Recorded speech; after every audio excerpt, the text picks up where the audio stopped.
दोस्तों, मेरा नाम है राकेश कुमार। आप देख रहे हैं एग्जाम स्प्रिंटर्स। आज हम एनसीईआरटी क्लास 6 का चैप्टर 2 यानी साइंस जो हम पढ़ रहे हैं एनसीईआरटी क्लास 6 का, उसका चैप्टर 2 भोजन के घटक यानी कंपोनेंट्स ऑफ फूड्स हम पढ़ने वाले हैं। जो कि मैंने चैप्टर 1 का वीडियो कल अपलोड कर दिया है, उसको आप जाके देख सकते हैं। और ये चैप्टर 2 हम पढ़ने जा रहे हैं और इसका जो उद्देश्य होगा, इसको पढ़ने का उद्देश्य होगा वो स्पेशली यूपीएससी का प्रीलिम्स और यूपीपीसीएस का प्रीलिम्स और यूपीएससी और पीसीएस का कुछ पोर्शन मेंस का जो कॉन्सेप्ट होता है, स्पेशली हम पढ़ने वाले हैं यहाँ प्रीलिम्स। लेकिन उसके साथ RO, ARO, UP triple SC, SSC, railway का जिन लोगों का अगर साइंस में बैकग्राउंड नहीं था, साइंस का बैकग्राउंड ही नहीं है, इवन कह लीजिए वो बीए वगैरह कर लिए हैं या फिर कुछ और किए हैं, जिनको साइंस समझ नहीं आती या उनके साइंस में नंबर नहीं आते, तो उनके लिए ये एक तरीके से समझ लीजिए कि बैकबोन साबित हो सकता है और बेस साबित हो सकता है। क्योंकि आप फंडामेंटल एक बार मजबूत कर लेंगे, जो भी टाइम लगेगा 1 महीने, 2 महीने, 1.5 महीने, उसके बाद आपको लाइफ टाइम यानी जब भी कोई भी एग्ज़ाम देना होगा तो कम से कम साइंस के लिए आपको टेंशन लेने की ज़रूरत नहीं पड़ेगी। तो फ्रेंड्स, चैप्टर 1 का वीडियो आपको डिस्क्रिप्शन में मिल जाएगा, या इसको देखिए तब उसको देखिए, या उसको देख के फिर इसको देखिए, सीरीज से देखिए, कोई दिक्कत नहीं है। ठीक है फ्रेंड्स, चलिए शुरू करते हैं। तो आज हम पढ़ने वाले हैं भोजन के घटक, यानी भोजन के कौन कौन से घटक होते हैं, कौन कौन से कंपोनेंट्स होते हैं जिनसे भोजन बनता है। हमने चैप्टर 1 में पढ़ा कि उनके सोर्स क्या होते हैं। जैसे एक जीव जंतु के सोर्स होते हैं, भोजन हमें जीव जंतुओं से मिलता है जैसे दूध, दही, घी। एक मिलता है हमें पौधों से मिलता है जैसे गेहूँ, चावल। वैसे फिर उसके घटक क्या होते हैं, ठीक है, हम यहाँ घटक पढ़ने वाले हैं। यानी चैप्टर 1 में हमने क्या पढ़ा, खाद्य पदार्थों की कुछ सूची बनाई थी जिनको हम खाते हैं। भारत के विभिन्न भागों में खाए जाने वाले यानी जो हमारी जैव विविधता है उसके अकॉर्डिंग यहाँ के व्यंजन, यहाँ के खाने भी काफ़ी यानी कि जलवायु या क्षेत्र विशेष के हिसाब से बदलते रहते हैं। फिर विभिन्न प्रकार के व्यंजनों के बारे में भी हमने बात की थी।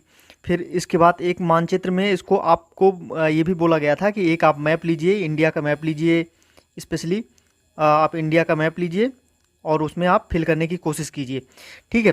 तो उसके अलावा ये एक प्रकार के भोजन में चपाती, दाल, बैंगन का भरता हो सकता है, मतलब ये आपको बताया जा रहा है। दूसरे टाइप का भोजन यानी जो चावल, सांभर, ये साउथ का भोजन हो सकती है, भिंडी हो सकती है। इसके अन्य भोजन जैसे कि अप्पम, मछली, सब्जियां हो सकती है, मतलब कितने टाइप्स के भोजन हो सकते हैं। फिर कुछ एक्सपेरिमेंट यहाँ पे दिए हैं। एक्सपेरिमेंट में बताया गया है कि आमतौर पर हमारे आहार में अन्न से बना कम से कम एक व्यंजन होता है। अब अन्न क्या होता है, गेहूँ यानी आटा, चावल, दाल जो भी है, ये प्लांट के सोर्स से जो हमें यानी पौधों से प्राप्त होने वाले जो भी भोजन हैं उनको अन्न बोलते हैं। और दूसरे खाद्य पदार्थों में हमें दाल या मांस का कोई व्यंजन तथा सब्जी हो सकती है। इसमें दही, मट्ठा, अचार भी शामिल हो सकता है, ठीक है। तो कुल मिला के आप मान के चलिए कि अन्न यानी चावल, गेहूँ जो भी है, इससे यानी जैसे रोटी हो गया, चावल हो गया, और एक पार्ट हो गया दाल, दही, सब्जी, घी, मक्खन, मट्ठा, जो भी उस टाइप का, ये भोजन के कंपोनेंट, 2 टाइप के कंपोनेंट यहाँ तक हो गए। इस तरह आहार के कुछ उदाहरण हैं। अब दोस्तों, इसको पढ़ रहे हैं तो इसका आप उद्देश्य समझ लीजिए कि इसको अभी डायरेक्ट एग्जाम में तो नहीं आएगा, पर आपका बेस बिल्डअप हो जाएगा। कई बार जब भोजन से क्वेश्चन पूछेगा तो अगर वहाँ पे कूट के उस पर क्वेश्चन पूछ लिया, काफ़ी अगर आरओ वगैरह का एग्ज़ाम आप देंगे, यूपी ट्रिपल एससी का एग्ज़ाम देंगे, तो वहाँ पे आपको ये मदद करेगा। फिर हम आगे बढ़ते हैं। इस सूची में कुछ अन्य व्यंजन जोड़िए, यानी कि जो सूची हमने यहाँ पे बताई है इसमें कुछ अन्य जो व्यंजन हैं उसको जोड़ने के लिए कहा गया है। कभी कभी हम अपने भोजन में वस्तुतः इन सभी व्यंजनों को नहीं ले पाते हैं। यदि हम यात्रा में हों यानी कि ट्रैवलिंग कर रहे हों, तब हम वही खा लेते हैं जो रास्ते में उपलब्ध हो, लाइक समोसा हो गया, कोल्ड ड्रिंक हो गया, या कोई भी हम जनरली। फिर कुछ लोगों के लिए यह भी संभव नहीं हो पाता क्योंकि किसी की इस तरह के विविध व्यंजन हर समय पर खा सकें, ठीक है। आहार में विभिन्न खाद्य पदार्थों के इस तरह का वितरण का कोई ना कोई आधार होना चाहिए।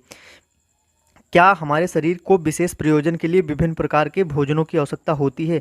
अब सबसे पहला क्वेश्चन यहाँ उठता है कि हम जो डिफरेंट जगह पे जाते हैं, हमारी जो बायोडाइवर्सिटी है, हम जो ट्रेवल करते हैं यात्रा के दौरान, तो जो मिलता है खा लेते हैं, तो ये हमारे शरीर की क्या नीड है और क्या इसके लिए स्पेस है। उसके लिए आगे जानते हैं कि विभिन्न प्रकार के खाद्य पदार्थों में क्या होता है। हम जानते हैं कि व्यंजन कोई भी व्यंजन एक या एक से अधिक प्रकार की कच्ची सामग्री से बना है। जैसे चावल, आप पानी, चावल, ठीक है। उसके अलावा रोटी के लिए आटा और फिर पानी। ऐसे उसी प्रकार जैसे कुछ क्षेत्र में, जो विभिन्न क्षेत्रों में सामान्य जो भोजन जैसे होते हैं कि कैसे टाइप के, जैसे मान लीजिए पंजाब में मक्के की रोटी चलती है स्पेशली, आंध्र प्रदेश में चावल खाए जाते हैं, और उसके बाद जो ये अन्न का भोजन, ठीक है। उसके बाद जो दाल मांस का व्यंजन, यानी उसके साथ जो उसका जो है सब्स्टिट्यूएंट और कह लीजिए कॉम्प्लीमेंट कह लीजिए, तो कॉम्प्लीमेंट्री में राजमा, अरहर की दाल, फिर सब्जियों में सरसों का साग, कुंदरू, मतलब ऐसे। और फिर दही घी, यानी उधर पंजाब साइड में फेमस है। फिर ये साउथ साइड में आप देखे होंगे कि हालांकि अगर नहीं गए हैं तो अभी धीरे धीरे इसमें भी काफ़ी डाइवर्सिटी आपको पढ़ने को मिलेगी, ठीक है फ्रेंड्स। अब आगे देखते हैं, जंतुओं से मिलते हैं, मतलब कुछ सामग्री, जैसे मान लीजिए यहाँ पे बताया गया है कि कुछ प्लांट्स बेस होते हैं, कुछ हमें क्या होते हैं, जैसे यहाँ कच्ची सामग्री जो हमें कुछ प्लांट से मिलते हैं, कुछ हमें जंतुओं से मिलते हैं, ठीक है। इस कच्ची सामग्री के संघटक क्या है, मतलब इसके संघटक यानी इसके और पार्ट क्या है, मतलब ये कहाँ से हमें मिलता है। तो इस कच्ची सामग्री में हमारे शरीर के लिए कुछ आवश्यक घटक कंपोनेंट्स होते हैं। इन घटक को हम क्या कहते हैं, पोषक। अब एक यहाँ पे एक आपको पॉइंट मिल गया, पोषक क्या है, ठीक है। पोषक कहते हैं हमारे भोजन का मुख्य पोषक, जैसे हमारे भोजन के लिए जो हमें बेसिकली नीड है, उसमें कार्बोहाइड्रेट, प्रोटीन, फैट यानी वसा, विटामिन्स जो हमारे खनिज लवण होते हैं, ठीक है, मिनरल्स जिसे कहते हैं। इसके अतिरिक्त हमारे भोजन में रुक्षांश तथा जो फाइबर्स वगैरह बोलते हैं, जल भी शामिल है, जिनकी हमारे शरीर को आवश्यकता होती है। क्या सभी खाद्य पदार्थों में ये पोषक तत्व उपलब्ध हैं? क्वेश्चन उठता है कि क्या हम जो खाते हैं उन सब में ये सब उपलब्ध होते हैं? तो नॉर्मली आंसर नहीं में ही आता है, पर कुछ साधारण विधियों में हम यह जान सकते हैं कि कच्ची सामग्री या पके हुए भोजन में कौन सा एक या एक से अधिक पोषक जो हमारे लिए खाने पे उपस्थित होता है। जैसे कार्बोहाइड्रेट हो गया, प्रोटीन हो गया, फैट हो गया। इसका हम परीक्षण कैसे करेंगे कि इसमें पाया जाता है या नहीं पाया जाता है? तो पोषकों के परीक्षण की अपेक्षा सरल है। आइए हम इन परीक्षणों को करके परीक्षणों की सारणी 2.2 में देखते हैं, यानी यहाँ पे जो सारणी दी है उसमें हम देखेंगे। फिलहाल के लिए हम इसको आगे बढ़ते हैं। अब इनका हम एक्सपेरिमेंट करेंगे कैसे। आपको आयोडीन जो डेली नमक खाते हैं, copper sulphate CuSO4 copper sulphate, और कास्टिक सोडा क्या होता है, कास्टिक सोडा सोडियम, ये होता है caustic soda sodium calcium sulphate, ये है सोडियम कार्बोनेट NaCO3 10H2O, ठीक है, कास्टिक सोडा, ठीक। तो इनकी और एक परखनली और एक ड्रॉपर की आवश्यकता होगी, यानी टेस्ट ट्यूब में लेके इसको परीक्षण करेंगे। तो हालांकि इस परीक्षण का कई बार हमें यूज नहीं होता, तो आप इसको एक बार ड्रॉप कर सकते हैं। फिलहाल के लिए विभिन्न खाद्य पदार्थों की जांच करके हम देखेंगे कि कार्बोहाइड्रेट उसमें है या नहीं है। कार्बोहाइड्रेट कई प्रकार के होते हैं जो भोजन में पाए जाते हैं, लेकिन मेनली कार्बोहाइड्रेट जो होते हैं वो मंड और शर्करा यानी ग्लूकोज, और ये मंड और कार्बोहाइड्रेट के रूप में मिलते हैं, ठीक है। नेक्स्ट हम देखते हैं कि आयोडीन का जो ये तनु मतलब डाइल्यूट की बात होती है, यानी हल्का विलयन बनाने के लिए जल से आधी भरी परखनली में कुछ बूंदे टिंचर आयोडीन यानी आयोडीन का कुछ मिक्सचर उसमें मिलाना है। मतलब इन्होंने कहा, तो ये है एक्सपेरिमेंट, ये आप करके देख सकते हैं, ये हमारे काम का नहीं है, ठीक है। हम आगे बढ़ते हैं, हमें अपना कंसेप्ट बिल्डअप करना है। यानी तो हमें क्या पता चला कि मुख्यतः कार्बोहाइड्रेट, ग्लूकोज, मंड इनके रूप में पाए जाते हैं किसी पदार्थ में। यदि और मंड ये होता है, जैसे आप चावल में आप देखेंगे, चावल में जब चावल बनाया जाता है तो उसके ऊपर जो वाइट आ जाता है उससे मंड कह सकते हैं, ठीक है। इसका आसानी से परीक्षण कर सकते हैं। अब मंड टेस्ट आप यहाँ पे कर सकते हैं, फिलहाल ये हमारे लिए इम्पॉर्टेंट नहीं है। अब प्रोटीन के लिए एक्सपेरिमेंट, प्रोटीन के परीक्षण के लिए किसी खाद्य पदार्थ की थोड़ी मात्रा लेनी है। जो हमारे खाद्य पदार्थ हैं यदि वह ठोस है तो उसका पेस्ट या चूर्ण बनाने की आवश्यकता होगी, ठीक है। तो इसमें भी वही copper sulphate, mainly copper sulphate एक होगा और बाकी उसके विलेन होंगे, उन्हीं से हमें मिलता है। वैसे सेम फैट के लिए आप कर लीजिए कि अगर फैट का एक थोड़ा अमाउंट लीजिए, तो हम यहाँ पे वो पढ़ेंगे जो हमारे लिए रेलेवेंट होगा।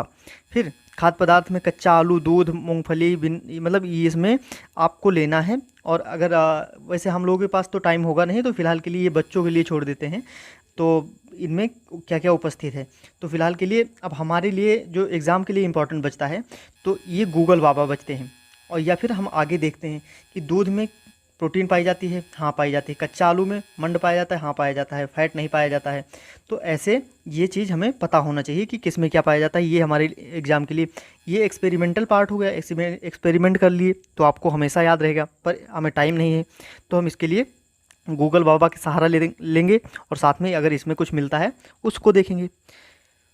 फिर हम यहाँ पे नीचे दिया है कि ये फ़ैट का एक्सपेरिमेंट कैसे करेंगे, कि कागज़ पर अगर तेल का धब्बा अगर या जैसे आप समोसे खाते हैं तो उसमें नीचे देखिए कि अगर थोड़ा सा जो कागज़ जिस कागज़ में खाते हैं तो उसमें तेल सोख लेता है तो उसे ही फैट कहते हैं। खाद्य पदार्थ में कभी कभी जल की भी कुछ मात्रा उपस्थित हो सकती है। इस दशा में इन पदार्थों को कागज़ पर धीरे धीरे रगड़िए और कुछ समय के लिए कागज़ को सुखा लीजिए। ठीक है, तो ये हो गया।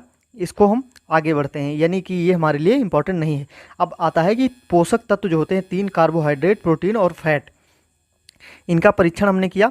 फिर विटामिन और खनिज या मिनरल्स जैसे अन्य पोषक तत्व जो खनिज मिनरल होते हैं वो जल में भी पाए जाते हैं। इन सब विभिन्न खाद्य पदार्थों में उपस्थित रहते हैं और इन सभी पोषक तत्वों की हमें क्यों आवश्यकता होती है।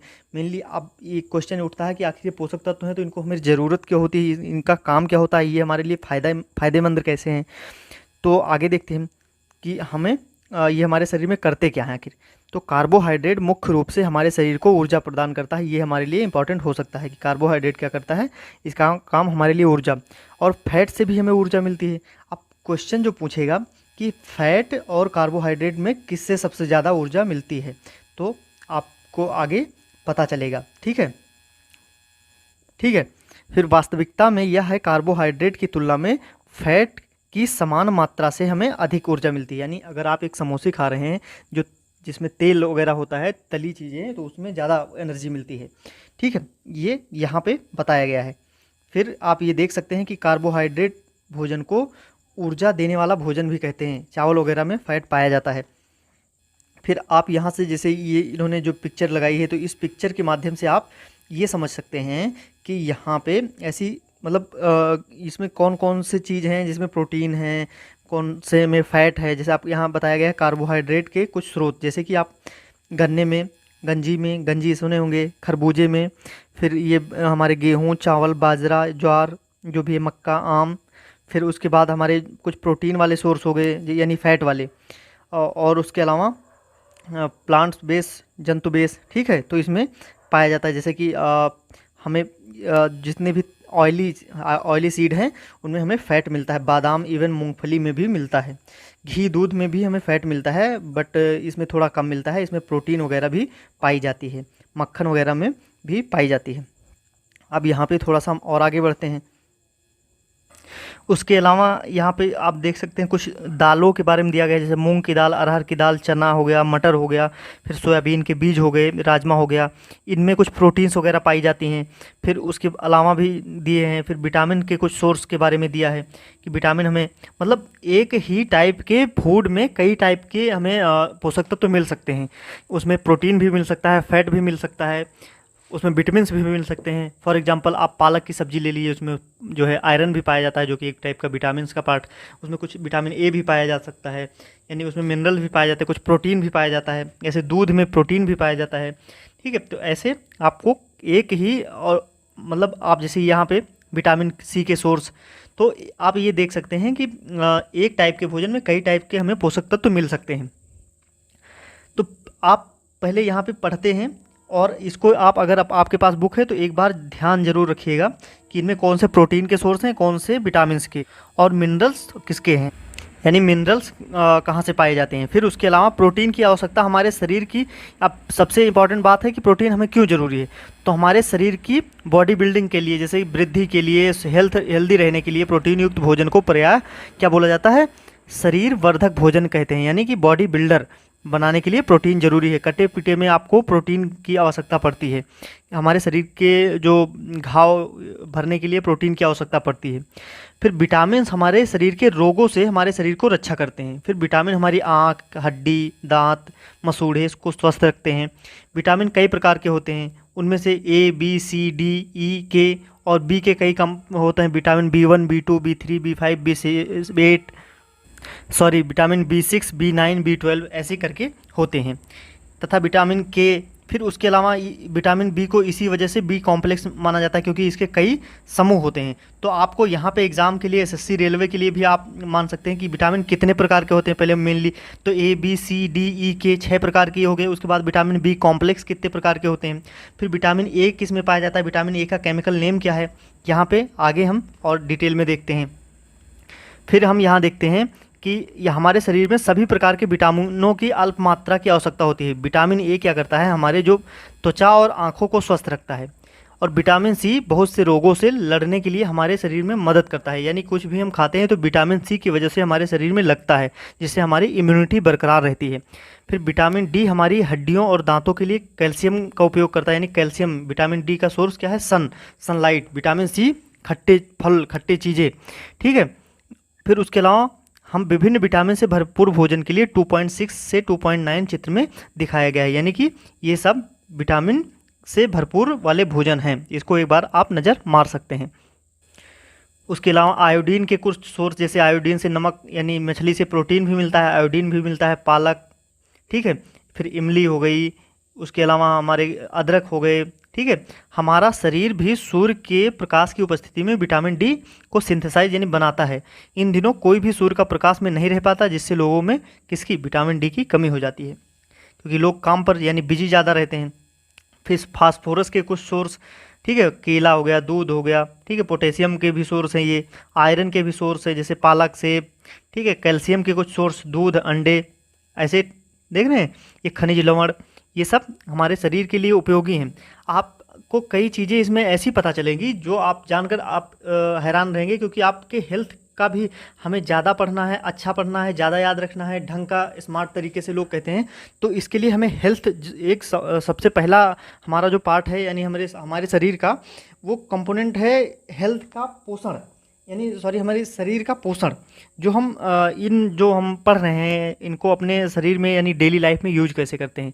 और हालांकि आजकल के एग्ज़ाम में सारे क्वेश्चन जो भी कहीं से भी पूछे जाते हैं, जो खासकर साइंस से, वो हमारे डेली लाइफ के यूजेस से पूछे जाते हैं।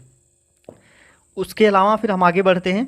हमारे शरीर में खनिज लवण यानी जो मिनरल्स होते हैं उनकी आवश्यकता बहुत कम मात्रा में होती है। शरीर के उचित विकास तथा अच्छे स्वास्थ्य के लिए प्रत्येक खनिज लवण की आवश्यकता होती है। तो उन खनिज लवण होते हैं, उनके सोर्स के बारे में यहाँ पे कुछ बातें बताई गई हैं। अधिकांश खाद्य पदार्थों में क्या पाया जाता है, सबसे इंपॉर्टेंट चीज़, एक से अधिक सोर्स मतलब पोषक के पाए जाते हैं। और काफ़ी हम ऑब्जर्वेशन यानी प्रेक्षण में ये पाते हैं कि ये चीज़, जैसे आपको मछली में, अंडे में, दूध में देखे होंगे कि कैल्शियम भी पाया जाता है, प्रोटीन्स भी पाई जाती है, विटामिन भी पाए जाते हैं। तो उसमें एक लिमिटेड यानी निश्चित मात्रा होती है। चावल में कार्बोहाइड्रेट की मात्रा दूसरे पोषकों से अधिक, यानी बस हमने इसको इस बिहाफ पे कैटेगराइज कर दिया कि किसी एक टाइप के भोजन में किसी चीज़ की मात्रा सबसे ज़्यादा है, तो इसलिए वो उसमें रिच है। जैसे कि मछली विटामिन ए के लिए, पालक आयरन के लिए, जबकि उसमें अदर सोर्स भी उपलब्ध हैं। इस आधार पर हम यह कह सकते हैं कि चावल कार्बोहाइड्रेट में क्या है, समृद्ध है, यानी भरपूर है। इन पोषकों के अलावा हमारे शरीर को आहारी रेशे यानी जो फाइबर्स होते हैं, फाइबर्स तथा जल की आवश्यकता होती है। आहारी रेशे रुक्षांश के नाम से भी जाने जाते हैं। हिंदी में रुक्षांश, शब्दावली हिंदी की थोड़ी टफ है, ठीक है। हमारे खाने में फाइबर्स की पूर्ति मुख्यतः प्लांट बेस्ड होती है, यानी कि जो नेचुरली मिलते हैं, जैसे कि साबुत अनाज में दाल, आलू, ताजे फल, सब्जियां, ये फाइबर रिच हैं। और रुक्षांश जो होते हैं, फाइबर जो होते हैं, हमारे शरीर को कोई पोषक नहीं प्रदान करते, फिर भी ये हमारे शरीर के लिए एक इम्पॉर्टेंट एलिमेंट है, यानी बहुत ही नेसेसरी है, क्योंकि इसका आयतन बढ़ा देते हैं। मीन्स ये कहते हैं कि ये हमारे शरीर के लिए इम्पॉर्टेंट नहीं है, पर अगर इसको हम लेते हैं तो ये भोजन को और एक्सपेंड कर देते हैं। यानी फाइबर जो होते हैं, रुक्षांश, बिना पचे भोजन को बाहर निकालने के लिए हमारे शरीर की सहायता करते हैं, यानी कि एक्सक्रीशन क्रिया में हमारी मदद करते हैं। जल में उपस्थित पोषकों को अवशोषित करने में हमारी सहायता करते हैं, यानी जल से जो हमारे मिनरल्स मिलते हैं उनको हमारे शरीर में अवशोषित करते हैं। और अपशिष्ट पदार्थ जैसे मूत्र है, पसीने को हमारे शरीर में, अब यहाँ से आपको पता चला कि फाइबर आखिर हमारे शरीर के लिए क्यों ज़रूरी होता है। तो ये हमारे शरीर में जो मल वगैरह या जो अननेसेसरी चीज़ों को बाहर निकालने में बहुत ही अहम रोल प्ले करते हैं। सामान्यतः हमारे शरीर को जितने जल की नीड होती है वह हमें उन वस्तुओं से प्राप्त होता है जिसे हम लिक्विड के रूप में यानी द्रव्य के रूप में यानी पानी तरल के रूप में लेते हैं, जैसे जल, दूध, चाय एट्सेट्रा। जो भोजन पकाते हैं उसमें भी पानी का यूज होता है। तो आइए हम देखते हैं कि ऐसे क्या सोर्स हैं जो हमारे शरीर को जल प्रदान करते हैं। अब इसके लिए एक क्रियाकलाप यानी यहाँ पे एक्सपेरिमेंट दिया गया है कि एक टमाटर लीजिए, नींबू जैसा कोई फल ले लीजिए, इसे छोटे छोटे हिस्सों में काट लीजिए और काटते समय आपके क्या होते हैं, हाथ गीले हो जाते हैं। इसका मतलब उसमें पानी है। जब भी आपके घर में किसी फल या सब्जी को काटा, छीला या मसला या धोला यानी मसला जाता है, तो आप उसमें देखेंगे कि उसमें भी कुछ मात्रा में पानी निकलता है। बट यहाँ पे दिया गया है कि क्या ऐसा करते समय आपको पता चलता है। ठीक है, तो ये चीज़ आप घर में एक्सपेरिमेंट कीजिए और आप पता लगाइए। उसके अलावा अब हम नेक्स्ट बढ़ते हैं। जो इम्पोर्टेंट है एक पॉइंट है कि हमारा संतुलित आहार क्या होता है, यानी बैलेंस फूड क्या होता है। हम सामान्यतः क्या करते हैं, पूरे दिन में हम कुछ भी जो खाते हैं वो आहार मतलब का पार्ट होता है, आहार कहते हैं। और हमारे शरीर के ग्रोथ के लिए, अच्छे हेल्थ के लिए हमारे आहार हमारे लिए सभी पोषक तत्व जो उचित मात्रा में होने चाहिए उसको हमारे शरीर को देते हैं और हमारे शरीर को ज़रूरत भी है। इसलिए कोई भी पोषक तत्व ना आवश्यकता से अधिक हो और ना ही कम हो। हमारे लिए जो सफिशिएंट जो फाइबर, जल भी होना चाहिए, उनको भी उसमें शामिल होना चाहिए। इसी को हम संतुलित आहार कहते हैं, यानी कि सभी पोषक तत्वों को एक डेफिनेट अमाउंट में जितनी हमें नीड है और साथ में फाइबर, जल के साथ मिलनी चाहिए, उसे हम क्या कहते हैं, एक संतुलित बैलेंस फूड कहते हैं। और क्या आप सोचते हैं कि प्रत्येक आयु वर्ग के लोगों के लिए एक ही प्रकार के आहार की यानी भोजन की आवश्यकता होती है? क्या आप यह भी सोचते हैं कि हमारा संतुलित आहार हमारे शारीरिक कार्य पर निर्भर करता है? चलिए देखते हैं। एक सप्ताह की अवधि में आप जो भी खाते हैं उसका एक चार्ट प्रिपेयर कर सकते हैं, जांच कर सकते हैं कि प्रतिदिन भोजन आप करते हैं। तो दोस्तों ये आपको बोरिंग लग सकता होगा, क्यों पढ़ रहे हैं, तो इसका आपको एक्सपेरिमेंट इसका फ़ायदा जब मिलेगा जब आप कोई बड़ी चीज़ एक्सप्लेन करना चाहेंगे, कभी ऐसे निबंध लिखना चाहेंगे, मेंस में लिखना चाहेंगे, तो यहाँ पे इसका आपको बेनिफिट मिलेगा। यहाँ पे आपकी बेसिक यानी रीढ़ मजबूत हो रही है। उसके अलावा दालें, मूंगफली, सोयाबीन, अंकुरित बीज, मूंग, चना यानी किण्वित भोजन, जैसे कि दूध से दही जो बनता है उससे कहते हैं फर्मेंटेड यानी किण्वित भोजन। दक्षिण भारत में जैसे इडली वगैरह किण्वन के प्रोसेस से बनती है। ये एक इंपॉर्टेंट क्वेश्चन एसएससी रेलवे के लिए हो गया कि किण्वन के एग्जाम्पल। फिर आटे का मिश्रण, मिस्सी रोटी, केला, पालक, सत्तू, गुड़ जो उपलब्ध सब्जियां हैं तथा इस प्रकार के कई अन्य भोजन कई पोषक उपलब्ध कराते हैं। इसके लिए कोई व्यक्ति अल्प व्यय में भोजन संतुलित आहार खा सकता है, मतलब कम खर्चे में भोजन ये संतुलित आहार भोजन कर सकता है कोई व्यक्ति। उचित प्रकार का भोजन करना ही हमारे लिए पर्याप्त नहीं है, इसे उचित तरीके से भी पकाना भी चाहिए ताकि इसे पोषक तत्व नष्ट न हो। क्या आप जानते हैं कि पकाते समय कुछ पोषक तत्व नष्ट हो जाते हैं? छिलका उतारकर यदि सब्जियों और फलों को धोया जाता है तो यह संभव है कि कुछ विटामिन नष्ट हो जाएं। सब्जियों और फलों की त्वचा में कई महत्वपूर्ण विटामिन तथा खनिज लवण होते हैं। चावल और दालों को बार बार धोने से उनके विटामिन और खनिज लवण नष्ट हो जाते हैं। आपको यहाँ क्या बात पता चली कि हम अच्छे तरीके से पकाएंगे नहीं, सही तरीके से काटेंगे नहीं, सही तरीके से धोएंगे नहीं, तो हमारे लिए वो उसमें जो पोषक तत्व होते हैं वो संतुलित के बजाय असंतुलित हो सकते हैं। फिर हम आते हैं कि हम सभी जानते हैं कि पकाने से भोजन का टेस्ट बढ़ जाता है और पचाने में आसानी होती है। इसके साथ कुछ पोषक तत्वों की हानि भी हो सकती है। यदि भोजन पकाने में अत्यधिक जल का उपयोग किया जाता है और बाद में उस जल को फेंक दिया जाता है तो इम्पॉर्टेंट जो लाभदायक प्रोटीन और खनिज लवण वो नष्ट हो जाते हैं। पकाने में विटामिन सी आसानी से गर्मी में नष्ट हो जाता है। क्या यह उचित नहीं होगा कि हम अपने आहार में फल और कच्ची सब्जियों को सम्मिलित करें? बूझो ने पूछा, यानी एक व्यक्ति है जिसने पूछा कि हर समय फैट युक्त खाना, जैसे हम समोसे खाते हैं तो उसका एग्जाम्पल है कि फैट युक्त खाना क्या सर्वोत्तम भोजन है? एक कटोरी कार्बोहाइड्रेट युक्त भोजन की अपेक्षा एक कटोरी फैट भोजन लेना अधिक ऊर्जा देगा। क्या ऐसा नहीं होता? अतः उसने तली हुई चीज़ें जैसे समोसा, पूड़ी, मलाई, ठीक है, रबड़ी, पेड़ा आदि प्रचुर कुछ नहीं खाया। तो क्या आप सोचते हैं वह ठीक था? निसंदेह नहीं, यानी कि वो ठीक नहीं था। इतना अधिक फैट युक्त भोजन खाने, ये देखिए, खाने से हमारे लिए ये हो जाता है, देख रहे हैं, बहुत हानिकारक हो सकता है और आदमी मोटापे का शिकार हो सकता है। ठीक, फिर उसके अलावा एक अभावजन्य रोग क्या होता है कि एक व्यक्ति खाने के लिए पर्याप्त भोजन पा रहा है लेकिन कभी कभी उसके भोजन में किसी विशेष पोषक की कमी हो जाती है और यदि यह कमी लंबी अवधि तक रहती है तो वह व्यक्ति उसके अभाव से ग्रसित हो सकता है। और एक या एक से अधिक, यानी आपके भोजन में कोई कमी है तो आप उससे उसके अभाव से ग्रसित हो जाएंगे और उससे संबंधित कोई रोग या विकृति आपके शरीर में उत्पन्न हो जाएगी, जिसे अभावजन्य रोग यानी उसकी डिफिशियंसी सिंड्रोम या रोग कहते हैं। यदि कोई व्यक्ति अपने भोजन में पर्याप्त प्रोटीन नहीं ले रहा है तो उसके कुछ रोग हो सकते हैं। उसकी वृद्धि रुक सकती है, चेहरे पे सूजन हो सकती है, बालों का रंग उड़ सकता है, त्वचा की बीमारी और पेचिश हो सकती है। यदि प्रोटीन कार्बोहाइड्रेट दोनों ही किसी व्यक्ति के आहार में से एक लंबे समय तक नहीं है, यानी प्रोटीन भी नहीं मिलता है, कार्बोहाइड्रेट भी नहीं मिल रहा है, तो उसकी वृद्धि तो अवरुद्ध हो ही जाएगी और आदमी दुबला पतला हो जाएगा। वह इतना दुर्बल हो जाएगा कि चलने में असमर्थ हो जाएगा, मतलब चल नहीं पाएगा। और विभिन्न विटामिन और खनिज लवण का अगर अभाव हो जाता है तो शरीर में विकृतियाँ, डिफरेंट टाइप के रोग हो जाते हैं। उसके बारे में हम थोड़ा सा आगे देखते हैं। जैसे कि यहाँ पे जैसे विटामिन ए की कमी अब आ जाता है हमारे लिए इम्पॉर्टेंट, जो एग्ज़ाम रिलेवेंट है, कि विटामिन ए की कमी हो जाती है तो हम देखने में असमर्थ यानी कमजोर दृष्टि हो जाती है और अंधेरे में नहीं दिखाई देते हैं, जिसे रतौंधी कहते हैं, रतौंधी के शिकार हो जाते हैं जिसे। और विटामिन ए का रासायनिक नाम होता है रेटिनॉल। ठीक है, रेटिना आंखों में पाई जाती है, रेटिनॉल। विटामिन B1 जो B1 का बी कॉम्प्लेक्स है, उसके लिए विटामिन बी से बेरी की, विटामिन B1 की कमी से यानी बी की कमी से बेरी, इसमें हमारी क्या पेशियाँ और काम करने की ऊर्जा दोनों में कमी, ये हमारे लक्षण दिखते हैं। विटामिन सी से स्कर्वी हो जाती है, जैसे होंठ वगैरह फटना, होंठ कह रहे हैं, ये दांतों से जो मसूड़ों से खून निकलता है, घाव भरने में समय लगता है, इसकी ये लक्षण दिखते हैं। विटामिन डी से रिकेटस हो जाता है, यानी हड्डियाँ मुलायम और पतली और मुड़ जाती हैं। फिर कैल्शियम की कमी से हड्डियाँ और दंत क्षय, यानी कमज़ोर, अगर कैल्शियम है तो आपके हड्डियाँ कमज़ोर हो ही जाएंगी, साथ में दांतों का आपके क्षय यानी गलना शुरू हो जाएंगे। फिर आयोडीन की कमी से घेंघा यानी गले की हड्डी बढ़ने लगती है। ठीक है, उसके अलावा आयरन की कमी से अरक्तता यानी कि आपको ब्लड यानी हीमोग्लोबिन की कमी हो सकती है। उसके अलावा यहाँ पे कुछ टर्मिनोलॉजी दी है जो हम नेचुरली देखते हैं कि संतुलित आहार हमने पढ़ा।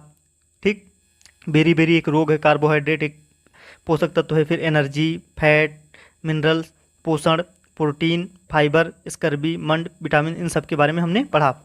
फिर अब उसका सारांश जो वेरी इंपॉर्टेंट है, आपने जो भी पढ़ा है अगर एक बार सारांश समझ लेते हैं, यहाँ से सारांश का मतलब होता है कि हम सारांश पढ़ के पता लगता है कि हमने किस चीज़ को पढ़ा और हमने ध्यान नहीं दिया, तो उस पॉइंट को जाके हम दोबारा देख सकते हैं। तो चलिए शुरू करते हैं। हमारे भोजन के मुख्य पोषक तत्वों का नाम क्या है? कार्बोहाइड्रेट, प्रोटीन, फैट, विटामिन, खनिज लवण। अब आपसे पूछे मुख्य पोषक तत्व क्या है, तो उसमें फैट, प्रोटीन, कार्बोहाइड्रेट, विटामिन, खनिज लवण और वसा हैं। इसके जो एक्स्ट्रा पार्ट होते हैं वो यानी फाइबर और जल। फिर कार्बोहाइड्रेट तथा फैट हमारे शरीर को ऊर्जा देते हैं। प्रोटीन तथा खनिज लवण की आवश्यकता हमारे शरीर में वृद्धि और अनुरक्षण यानी सुरक्षात्मक दृष्टि से होती है। विटामिन हमारे शरीर में रोगों से रक्षा करने में सहायता करते हैं। संतुलित आहार में हमारे शरीर के लिए आवश्यक सभी पोषक तत्व और पर्याप्त जो फाइबर वगैरह और जल होने चाहिए, इसे संतुलित आहार कहते हैं। हमारे आहार में लंबी अवधि तक अथवा अधिक पोषक तत्वों की न्यूनता से विशिष्ट रोग या विकार उत्पन्न हो सकते हैं, जिसे अभावजन्य रोग कहते हैं। फिर उसके बाद हमारे कुछ क्वेश्चंस हैं जिनके आंसर आपको देने हैं। हमारे भोजन के मुख्य पोषक तत्वों के आप नाम लिख सकते हैं जो हमने ऊपर सारांश में पढ़ा।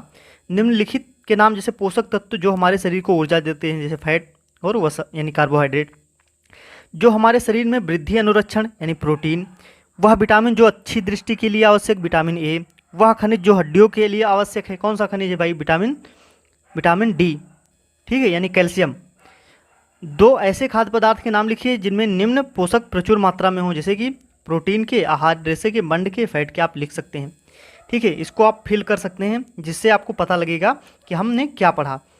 उसके अलावा कुछ एक्सपेरिमेंट आप कर सकते हैं कि एक 12 वर्ष के बच्चे को संतुलित आहार चार्ट करने का फिलहाल के लिए ये हमारे लिए अगर करते हैं, टाइम है तो ठीक है, अदरवाइज इंपॉर्टेंट नहीं है।